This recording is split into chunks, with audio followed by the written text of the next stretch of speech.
This Steve Jones Show podcast is now loading. The Steve Jones Show podcast is presented by Sunbury Motor Company, Purdy Insurance, Brewers Outlet, and NIL Game Changers.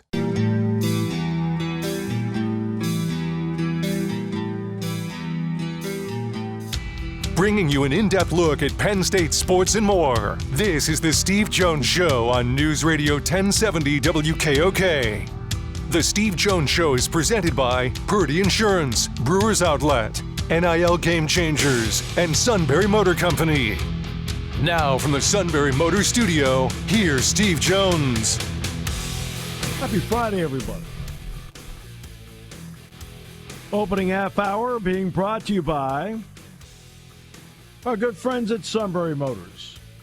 4th Street in Sunbury, Sunbury Motors Kia, routes 11 and 15 in Hummel's Wharf, and online at sunburymotors.com. Easy for me to talk about. I am a customer. And that's because I knew I was going to get the vehicle I wanted. I knew I was going to get treated tremendously with people who wanted to work with my needs. And I knew they were going to put together a financing plan and a protection plan that was going to be exactly what I needed. That's how you'll get treated. That's why you go to Sunbury Motors. Ford, Kia, Hyundai, best in new inventory, great pre-owned inventory with the Sunbury Motors guarantee. Terrific service department that backs it up every step of the way, whether it's routine, which you need, difficult, which you don't want but has to happen sometimes. They can handle it. All at Sunbury Motors, 4th Street in Sunbury. Sunbury Motors Kia, routes 11 and 15 in Hummel's Wharf, and online at sunburymotors.com. We'll have Mike Poorman on in a few minutes. I want to start with something you may not know about, if you don't mind, Todd. He piqued my interest. As you know, Pat Fitzgerald was fired last year after the allegations of hazing at Northwestern. Okay. And David Braun came in and did a great job. Was the Big Ten Coach of the Year. Got to a bowl game. Everything. You really did a terrific job. Well, Northwestern then commissioned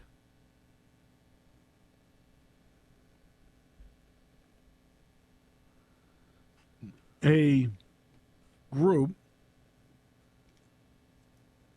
to look into what happened. Now, this is after they'd done the internal investigation. And, you know, they're being faced with lawsuits by former Northwestern athletes. They're being hit with a lawsuit by Pat Fitzgerald for what he perceives to be wrongful termination. Well, they came out with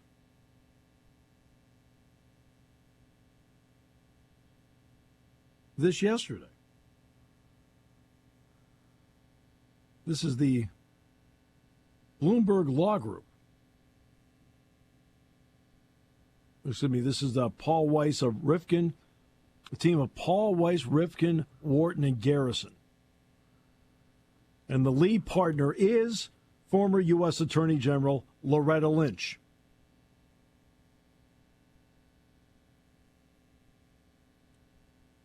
They interviewed 120 people. They spent hours, all of them billable, by the way, looking into this. They were brought in to investigate allegations of hazing by former athletes that resulted in the numerous lawsuits and the eventual firing of Pat Fitzgerald. They released their report.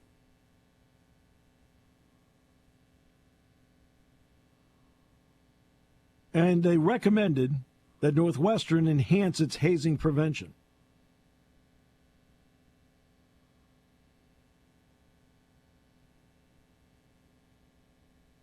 Really?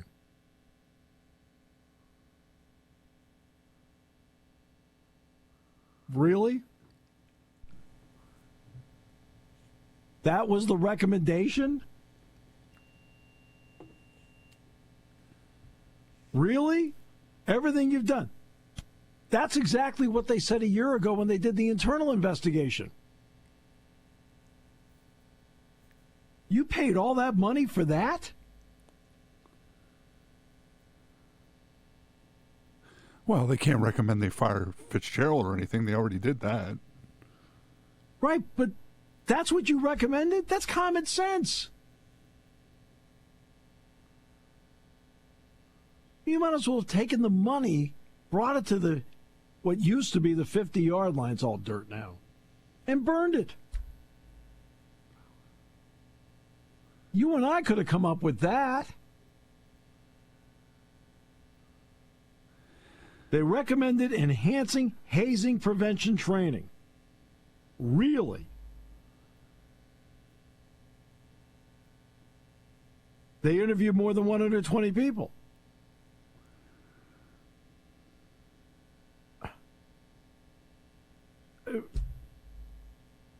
This investigation went on for 11 months. That's what they came up with?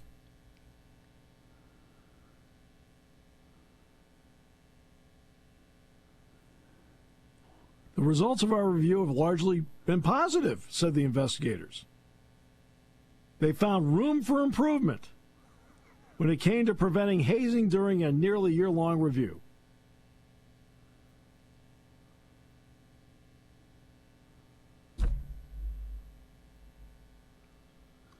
What's more obnoxious, the amount of money spent on the interviews or the amount of money that they probably sat in a room for a week to come up with that conclusion? Anybody who knows anything about this scandal knows that it is obvious that you have to, right, enhance hazing prevention and hazing prevention training. It took 11 months to come up with that? You had to spend all your money to come up with that? This is not quite the equivalent because of the seriousness of hazing, which you and I detest. But remember back in 2014, TCU and Baylor went into the final weekend of the regular season with no Big 12 championship game. And TCU, I think, was third, and I want to say Baylor was fifth, and Ohio State was sixth. And Ohio State blew out Wisconsin. Urban ran up the score because he knew he had to put as high a number on as possible. They beat him like 58-0 or some number. And Baylor had a regular season win over a lower-level Big 12 team. TCU had a blowout win over a lower-level Big 12 team. And when everything came out, Ohio State was fourth. TCU was fifth. Baylor was sixth. Ohio State then beat Alabama and then won the national championship. But they beat Oregon.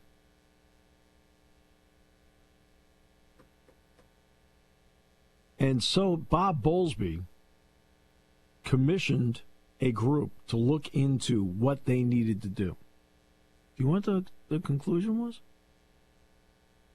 Because you had co-champions, they didn't get a full data point, and that's what kept them out.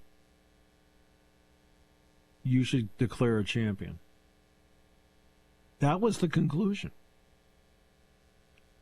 Once again, you and I could have told them that. And we would have taken less money. We probably would have taken Applebee's certificates. The meeting would have lasted 10 minutes.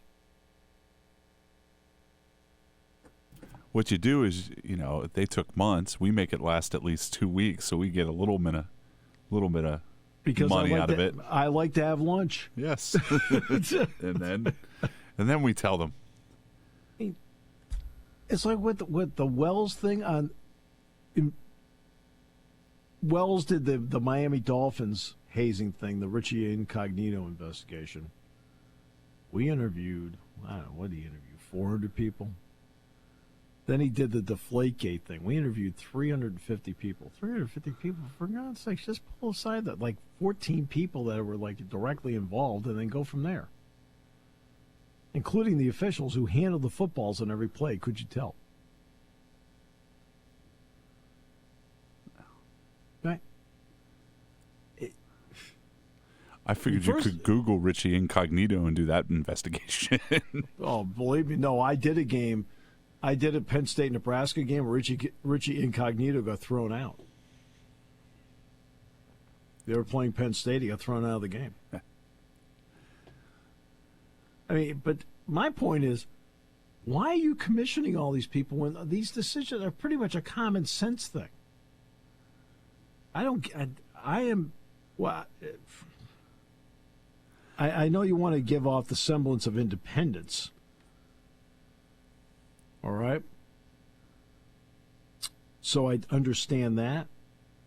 But, geez, these things are taking a long time to do what? Come up with obvious conclusions? We should have better hazing prevention training. Really? So you spent 11 months and that's what you came up with? Well, no offense, all of us came up with that 11 months ago.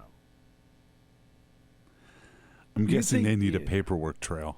Oh, yeah, I guess. Who knows?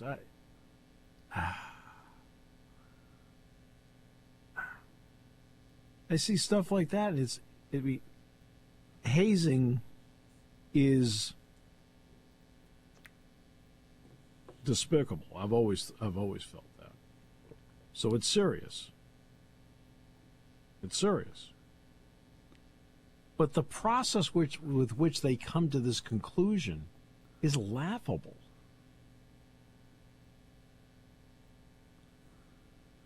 It's laughable. We interviewed 120 people. Okay, fine.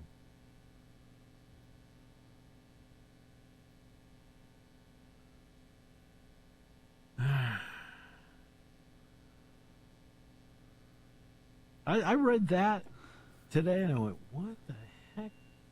11 months? You couldn't have come up with that in 2 to 3? If I'm Pat Fitzgerald's attorneys, I'm waiting for the phone call that says, let's sit down and settle.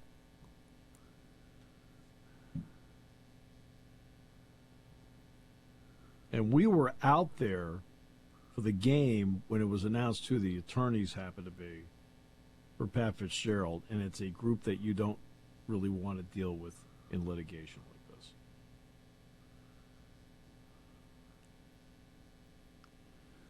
this.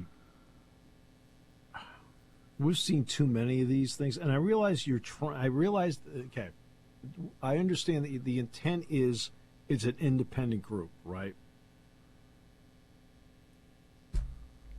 But to come up with stuff that if you're any kind of leader, it's a common sense solution. I don't need to spend all that money, right? The only thing I want to know through the investigation is that how serious is it? Because we're going to do all these things. I just want to make sure that we know how bad it was. I need to know that. But the solutions to it,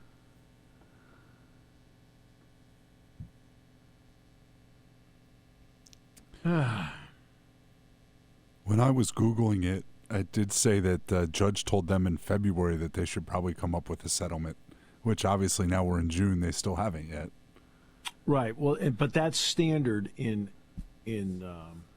lawsuits, because the court doesn't want to, if it's possible to not spend the time and money on it in a courtroom, it clears the docket for another case. So that's always the recommendation by the judge. You know how we talked about the House versus the NCAA settlement? Well, Claudia Wilkin, I believe, is the judge in the case. She still hasn't signed off on it yet. She will at some point. But that came to the front because she told him it would go to the court in January 2025, and she said, "Hey, look, do what you can to settle it." Well, she's right. Right? Well, this judge is right too. If two sides can settle it, it's one less case that we have to go over in court, and we can clear it for another case if the two sides can come to an agreement. So that's smart judicial prudence. Well, I wonder if House hinders this a little bit as well, just in the fact that, we talk about Northwestern needs money to pay athletes. This is going to be probably at least a $30 or $40 million payout for Pat Fitzgerald in the settlement as well. How about 70 to 100? That's probably why they're not settling. I mean, that's a lot of money for a private school. I know it is, but they also have to Northwestern's credit, they do have a significant donor base. May not be large, but they are deep pocketed. I mean, how do you end up building your stadium for $800 million? And by the way, donors are paying for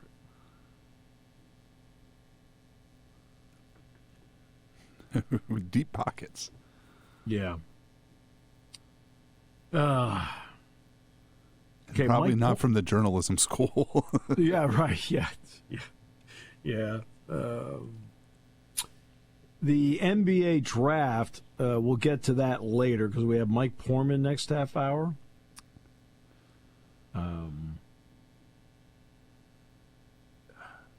And by the way, the Sixers did well. By the way. Not awesome and incredible, but they did well. Bonner from UCLA, second round. That's a good second-round pick based on their needs. And then, of course, you get the Jared McCain from Duke, shooter. Okay.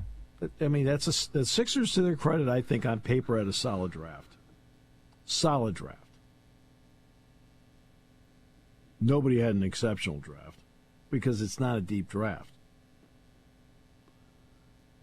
And yes, we will get to the Bronny James thing. We'll get to that as well.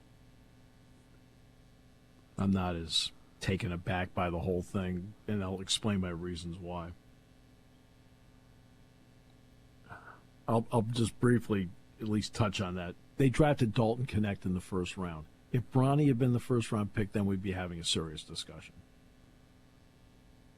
But they drafted Dalton Knecht. That was a very good first-round pick. He fell to the Lakers, and they took advantage of it. All right, but we're going to get to that later. Mike, next half hour. Hopefully we get the King today. We haven't had the King on in a couple of weeks. I was going to say, we've been off some Fridays. He's missed some Fridays. I know. I don't think he's been on in the month of June yet. No, I know. I mean, unfortunately, my understanding is after we had the Matt Catrillo segment, I've talked to neighbors, and they said the yelling in the Catrillo household did dissipate for 24 hours. So I feel like we accomplished something. The Yankees-Blue Jays game last night did not help those things. No, nor did the Mets series. No. There's a drive, and it wasn't hit by I guess what they were talking about. Soto hit a home run to make it 5-1 against the Mets or something like that, and he and Judge are doing some dance at home plate and whatever. Like, it's 5-1. You're losing. Okay, you're not going to win. Yeah, they were playing so well. I think they've lost 10 of their last 13. I realize it's a long season, but yeah, it's a long season. Man, it is. It goes away sometimes. Yeah. And now Schwarber's banged up. Harper's hurt. Harper got hurt. Hamstring. It looks like. It's a long year. All right, we'll come back. More in a moment. Here on News Radio 1070 WKOK, brought to you by Sunbury Motors. Hi, this is Season. For over 100 years, the Purdy Insurance Agency has been protecting families and businesses of the greater Susquehanna Valley and beyond. With the experience of our trained and knowledgeable staff, you can rest assured that your needs will be evaluated and met by some of the industry's best representatives. No matter what your insurance needs are, call Purdy Insurance today at 570-286-5855. Visit our website at purdyinsurance.com or check us out on Facebook to see what we can do for you. Party time, game time, or just fun time. Doesn't matter what time it is because it's Brewers Outlet time. The beverage supermarket has the area's largest beer selection. Imports, microbrews, ciders, and domestics. Pick from over 100 ice-cold 12-packs and dozens of 24-ounce singles. Soda, snacks, hot sauces, fresh roasted peanuts. Make it one-stop party shopping, and don't forget the pickle bar. So whatever you're celebrating or just doing it up, Brewers Outlet, Reagan Street, Sunbury wants to see you. And thank you for your years of patronage.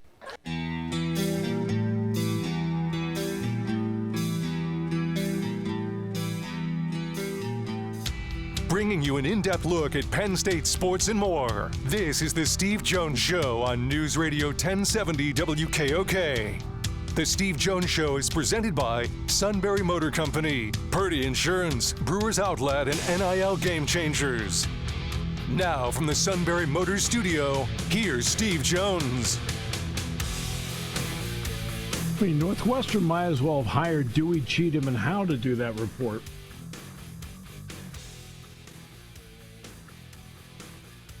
They'd have come up with the same thing in the same billable hours. This half hour brought to you by NIL Game Changers, the ultimate destination for name, image, and likeness opportunities for both athletes and businesses. Visit NILGameChangers.org to start your journey today. And we begin our journey in this half hour with the outstanding Mike Poorman. It's always a pleasure to talk with Mike and get his perspective, and he puts a lot of work and research into what he does. Mike, welcome back. It's great to be back, Professor Jones. How are you? I'm doing very well. Thanks for asking on this late June day. Okay, so let's get into the House settlement and the $22 million that all the power schools have to come up with. It's either that or 22%. It turns out to be $22 million. If you're doing a 3 to 5 year budget projection, things, of course, that you have to do in the College of Communications, among other things, it's probably not there in last year's budget number. Okay. So what is it going to take for schools to come up with?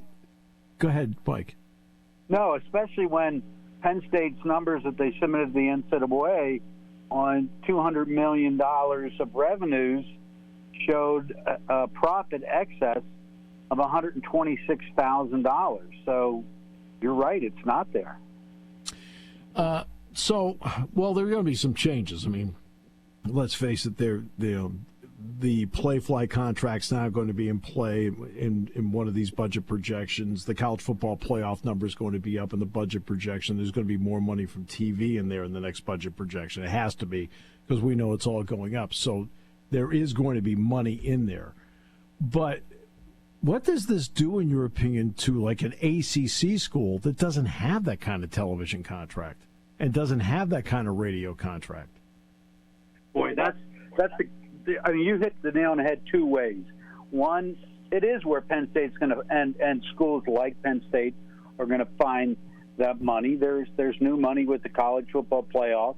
There's increased money with the TV deals kicking in across all the networks, and then additional sponsorships. I think Play-Fly is a huge ad for Penn State. I mean, I think you're going to see immediately probably a 7-figure increase in revenues from them. But to answer your question, you're going to see cuts. Now, whether you're going to see sports being cut, that's very possible. But I think still head coaches are going to make the money, but I think you're going to see fewer staffers.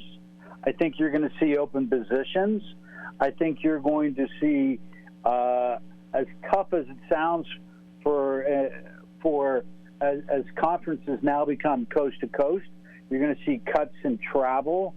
And I think you're going to see this happen is, and well, with the Austin money, where the Supreme Court ruling from a few years ago for athletic academic performance, which is now being seen as getting a 2.2. Schools can give up to $6,000 per athlete. I think you are going to see those Austin payments be cut or not be made, and I think cost of attendance, where schools are able to pay up to $5,000 a year to student athletes for travel, for books, for laptops, I think you're going to see that being cut. So between cost of attendance money and Austin money, that's $11,000 a year per scholarship athlete. I think that's going to be a thing in the past. It may even be a thing in the past for schools in the Big Ten and the SEC. Yeah, and I think that's because I think what's going to happen is they'll say, hey, that money's actually being rolled into the $22 million. And I think that's going to be part of it. In other words, it's going to be all part of what you're doing. And I think that's, I'm not saying that's the excuse. I think that's what you're going to hear people say. Yeah, I think you're right. I think you're going to look at an overall compensation package of NIL, of house payments, of cost of attendance, of Austin, of scholarship, of room and board. And student athletes are going to get, here's your amount for the year. It's not going to be parsed out in all those directions. That doesn't mean NIL is not going to stop, but it especially for the football, basketball, wrestling, maybe women's volleyball. But I think you're going to see more of here's the number you're going to get, and it's not going to be parsed out in 5 or 6 categories. And Title IX is going to play a role in all this, and that can't be forgotten, and which I then think affects some other sports, because I think you have to make hard decisions here. What does this do, for example, for an average school in the Power Four about having more club sports as opposed to having varsity sports? Well, that's a great question. I read something really interesting last week, Steve, that I need to do more research on before classes start and try to discuss this in the classroom. The Title IX question. You know, you could make a case from a labor perspective that the distribution of the house money and NIL money is based on earnings. Yeah. So the large percentage of that is coming from broadcast contracts, and you're giving that money based on the money coming in broadcast-wise. So I saw a great piece written by a sports attorney where it said it may be that the House $22 million may be given out this way: 75% football, 5% men's basketball, 5% women's basketball, and 15% to everyone else. And the rationale is just what I stated, because the preponderance of that money is coming in not for Title IX, but is coming in for revenues earned based on broadcast revenues. So it can be distributed that way. Right, and that may end up out, but there's still going to be the possibility of having there's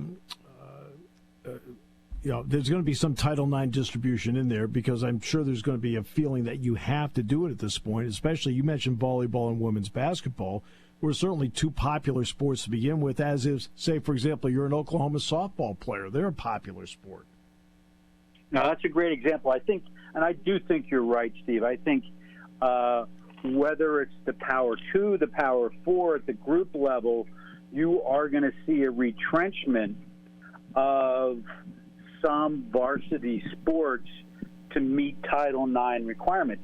It's interesting. Harvard has the most, among Division I, has the most varsity sports programs, 42. Right. But they don't give out any scholarships. So it's easy for them to meet the Title IX requirements, whereas once you start giving out scholarships, Austin money, cost of attendance money, then Title IX really does come into play. Maybe not out of Penn State, and I think Penn State has a rich history with this 31 varsity sports. But I do think that maybe even the second tier Power 4, the Vanderbilts, or certainly, the Big 12 and the ACC schools, you may see a retrenchment as far as men's and women's teams. Here's one more example. Alabama only has 21 varsity sports. It's going to be much easier for them to meet Title IX requirements than Ohio State, which has 36. Right. Yeah, and Texas, for example, has 17. All right. That's a great example. Right. And now there's the next part. There was an article written about donor fatigue, and the article actually centered on Georgia. Georgia. Talking to some longtime season ticket holders about NIL and donor fatigue because, hey, look, we donate for seats, we donate for parking, then we pay for the tickets, and they were going through it. How important can sponsorships now be, whether it's field or the potential of doing what the NBA, the NHL, and Major League Baseball do right now with jersey sponsorships at this point to maybe ease donor fatigue because of this? No, that's a great point. I think they are going to have to look for new revenues, they meaning whether it's the schools or the Playflies of the world. The interesting thing about that is that I think there is value to be had. Now, whether everyone's going to be happy about that, but there was a thing the other day where one of the marketing companies put a value of a patch on a jersey at the upper-level schools, and they listed Penn State with $6 million. So it's not a donation. It's a value. If you get a patch on a jersey, it's a value if you get something on the field. And here's another thing that you're going to see happen, and the timing is interesting. It even kind of includes a little Title IX. The Playflies of the world, when you look at the success of Caitlin Clark and the growth of women's athletics, you're opening up a whole new category of potential sponsors and ways for them to reach their audience through college athletics that had never been an avenue before. So I think if you're able to give value for that money, and now there's more opportunities than ever. Now, you may see maybe a preponderance of that, and you don't think that college athletics is going to become NASCAR or minor league baseball, and no offense to the Spikes. I think Wagner Company do an awesome job of incorporating value for the community, but I do think you hit the nail on the head. The money has to come from other sources in addition to the donors. I mean, they're already allowed to now start putting sponsor logos in the field. Just so everybody knows, the last game that Penn State played was the Chick-fil-A Peach Bowl. And, of course, right, and the logos were at midfield, which was the actual peach in the whole deal, but then Chick-fil-A standing alone at between the 20 and 30 on each side. And I don't think anybody noticed or cared, to be honest with you, Mike. I think you'll notice and care the first time you see it. After that, I think it becomes a fabric. No, I think that's an outstanding point, and it's very recent. And I kind of laugh because, and you know this because you're around the guys all the time, especially football-wise, they love Chick-fil-A. When you look at the bounce that Chick-fil-A gets or the Pop-Tarts Bowl gets, I mean, if you pair it, and I'm not saying Hershey's going to do it, but, I mean, Hershey's a natural, right? It's a Pennsylvania corporation, a product people love. In fact, and I love this stuff, Steve, the head of global innovation for Hershey Foods, where they create new kind of candies, guess where he went to school? Yeah, he went to school at Penn State. Absolutely. So those ties are cool. And so now let's get to the part that hasn't been approved yet, and that is the jersey patch. So we'll take a player that is now gone because she's now in the WNBA. It would have been a natural tie-in last year for Iowa to be with State Farm, for example. One thing I will say about the NBA, NHL, and Major League Baseball uniforms, they've done a great job of not making the logos. Yeah, it doesn't say Fly Emirates across the front. Right? They blend in. Great example. Except for Love's truck stops with the Oklahoma City Thunder because of the yellow heart. All their logos, whether it's Chime with the Nuggets, Vistaprint with the Celtics, StubHub with the, at one point, I think it's Crypto.com now for the Sixers, they actually blend in with the jerseys. Well, it's a great point. You remember when Here comes the Bush Nike was thing. added to the Penn State jersey and what the uproar is or was, but it's hard to see. It's ingrained literally in the fabric of the memory now when you look at logos like that and the examples you gave. Well, because I spoke in Johnstown last week and I brought this up and they said, oh, well, what, the swoosh isn't advertising enough? And I looked over and I said, guys, it's 2024. I said, every time they get a sponsor like that, it takes pressure off donors to donate. And everybody looked up and went, yeah, you're right. No, and I think that's the key. It does take the pressure off of them. And you're looking at value. There's a reason private equity wants to get into college athletics. Yeah. Right now, college athletics are undervalued in the marketplace as far as reaching the audience at a great price. So I'm glad you brought up private equity, Mike, because I want to ask you about that. It's not as if private equity can't help. It's what private equity expects from you in exchange for the money. And there are a lot of people I know that are wary of private equity if it's done extensively. Not that private equity shouldn't be done, but to what extent? What have you heard about that? Well, I just saw this on Sportico, which is a great sports industry newsletter, and they didn't name the company, they didn't name the school, but it was a school that had an annual athletics budget of about $150 million, which puts you in the neighborhood of a Purdue or a Minnesota. And their expectations as far as what a private equity firm wants is they want a 2% annual fee, and then they want 20% of revenues. And they expect to recoup their money in 5 years. Right. And after that, that's when they kick in. So it's a 5-year investment for the private equity firm to get their money back. And then then you're looking at 20% annual revenue. And here's the thing.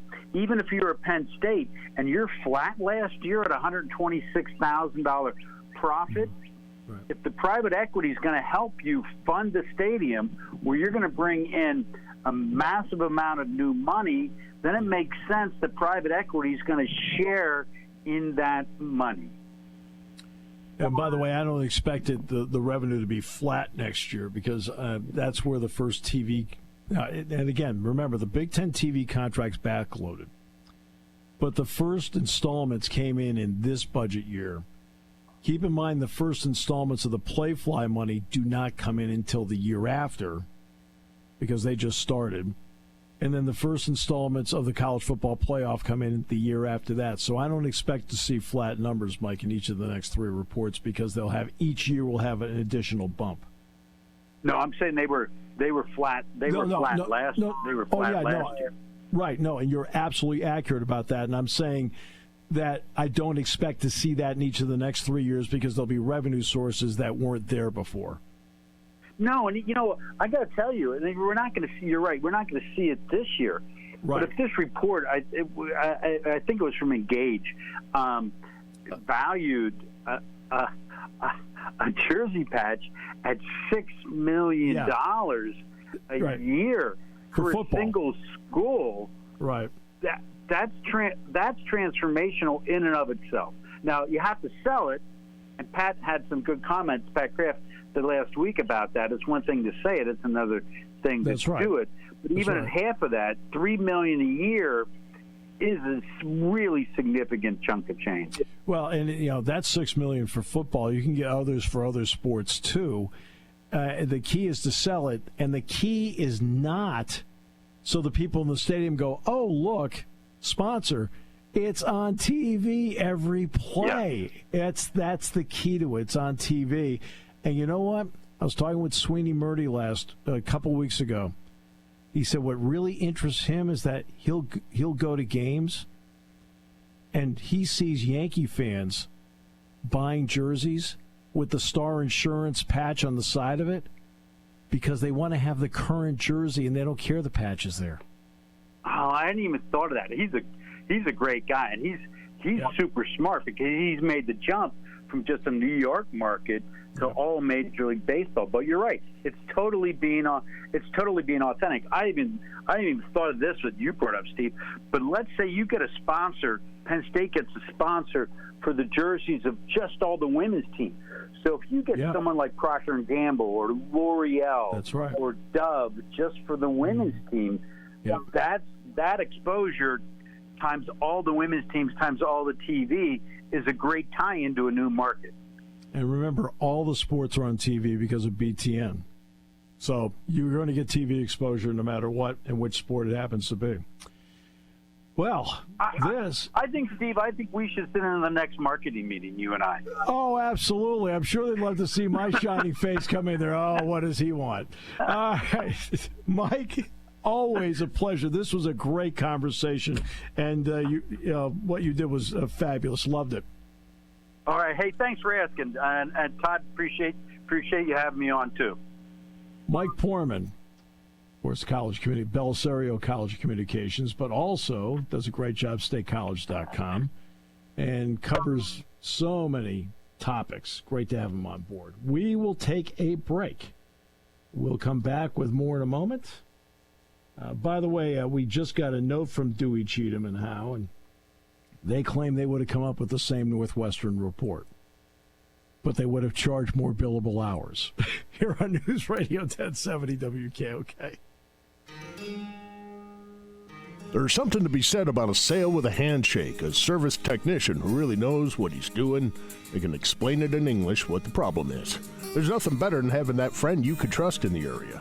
That's Sunbury Motors, where you get selection, knowledgeable salespeople, and prices that fit your budget, and more important, that friend you can trust. Welcome to Sunbury Motors, Kia, Ford, and Hyundai. You could shop other dealers and compare prices, but at Sunbury Motors, you get their lowest price promise. They research the current used vehicle market and guarantee their used car prices are the lowest. If you find a lower price, Sunbury Motors will beat it. 3 dealers all in one.